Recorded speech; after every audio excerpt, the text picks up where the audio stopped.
Hello, everyone. Juxtaposition here. I'm happy to report that my views are substantially up and my subscriptions are up, so that's wonderful. Those are what we call metrics in the show business, social media industry, if you want to call it an industry. Anyway, this is for all my viewers that are over at Google, YouTube. Get on over to BitChute as soon as possible because I am predicting that I will be going bye-bye over there at the Google platform. They already gave me a lifetime ban. They deleted over 45 of my videos in previous months. And I found a hole in the Google Matrix fence, and I was able to go through the hole in their matrix and reestablish myself under antidote for poppycock poison. That's my handle. Anyone who's interested in seeing what I can currently get away with over there at YouTube, I don't think a lot of the videos that are up are going to last. They've deleted them before. A lot of those videos, the majority of them were deleted, and I was banned for life. You'll see I reposted them under antidote for poppycock poison. Antidote for poppycock poison if you want to find me at YouTube. And you will see that they have flaws in their algorithms over there because they already deleted it and they gave me a lifetime ban, and then I reposted, and then there they are. There they are. And they've only deleted one of 40 plus videos. They only deleted one because I was in non-compliance with the Swiss Geneva Lake Lucerne bank policy of the WHO regarding COVID-19, and let's not forget the deadly common cold, the coronavirus. If there is such a thing, I was non-compliant, and I will continue to be non-compliant. Right? I'm not going to comply with a Swiss bank. And it's clear that there's no supervision and there's no management going on at Google. So how any executive over there could get paid over 80 cents for an annual salary is poppycock on the highest level of fraud and grand larceny, right? So I'm going to do a video on the CEO of Google. I think we all know who he is.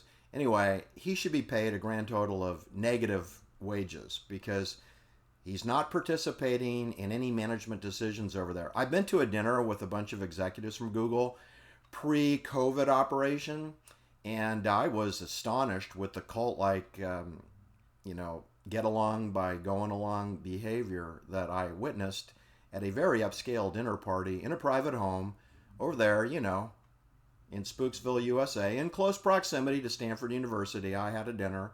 I'm not going to say where, but not that far from where Aaron Valente went missing. It's kind of sort of in that general zip code, very upscale, extremely expensive. And I spent over 4 hours at a private residence with a bunch of Google executives and contractors, and I was astonished with how dumb they were. Dumber than a box of rocks. Dumber than a box of rocks. And I thought, hey, pay me $10 million a year. I can do your job part-time. I could do that job like 30 minutes a week. My podcast is far more elaborate and complicated than anything goes on over there at the Google Matrix. All right, so I wanted to do a little promotion here. At BitChute, I have 3 channels. I have Juxtaposition.stories. That's the word juxtaposition, period, stories. That's hard to find. You've got to kick in the most recent icon and you'll get some of my content. I have a considerable amount of content in that channel. The one that comes up the easiest is DCI space William space Eagan space Colby. DCI William Eagan Colby. He was the former director of CIA. After the Watergate scandal, they had to pull William Colby off Operation Phoenix, which he was managing out of Washington, D.C., and he was flying over to Vietnam, to Saigon, to have meetings with his terrorist group, because Operation Phoenix is political terrorism in Indonesia, where he admitted murdering 26,000 innocent Asian people in Vietnam. in 47 provinces. The locals dispute that. They said it was, 40 to 50,000 innocent people. But in any case, William Colby admitted to 26,000 non-enemy combatants. In other words, they didn't have weapons, they didn't have munitions, they weren't harboring the Viet Cong, they didn't have any North Vietnamese uniforms in their possession, they hadn't murdered any Americans, they hadn't been seen murdering any Americans, they didn't have any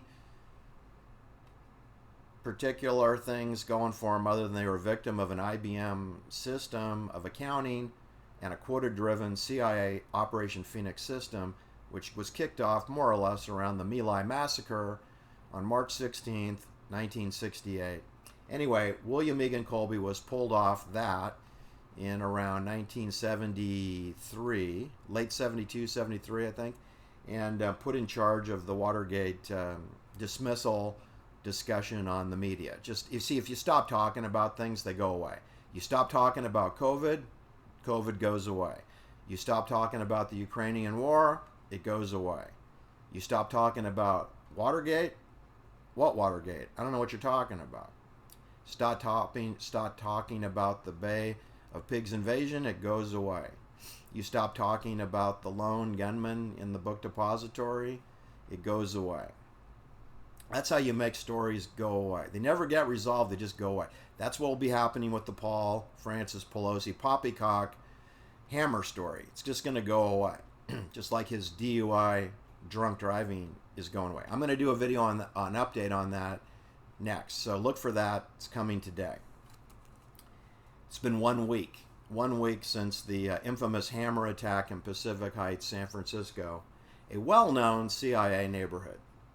All right, and my third channel is known as CIA space Scapegoat space Charlie space Manson space Mendacities. CIA Scapegoat Charlie Manson Mendacities. I'd like to see my subscriptions go up there. It's very low. I only have 34 subscribers. I'd like to see more like 3,000 subscribers over there. I have a Sean Stone interview. It's 78 minutes. It's under the title of Anatomy of Conspiracy. 78-minute, if you can tolerate that. It's Sean Stone, son of Oliver Stone, famous Hollywood film director, producer, screenwriter, magic actor, Oliver Stone. His son, Sean Stone, 37 years old when we did the interview. He's probably 38 now.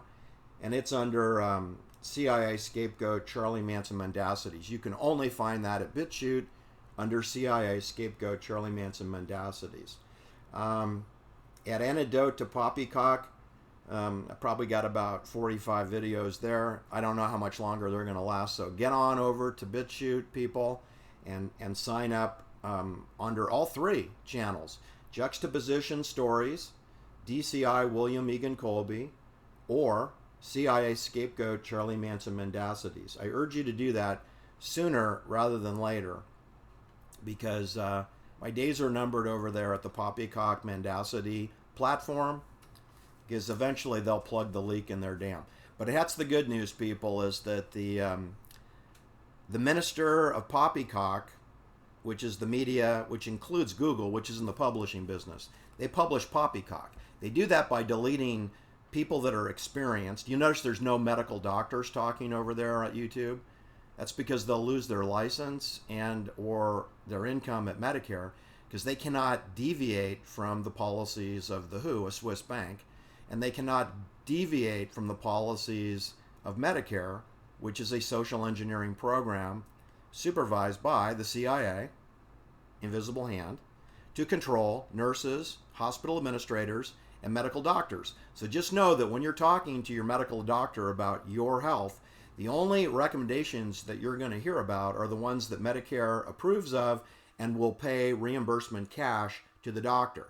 So there could be dozens to hundreds of alternative treatments that you should hear and explore and consider before you take a course of action regarding your treatments.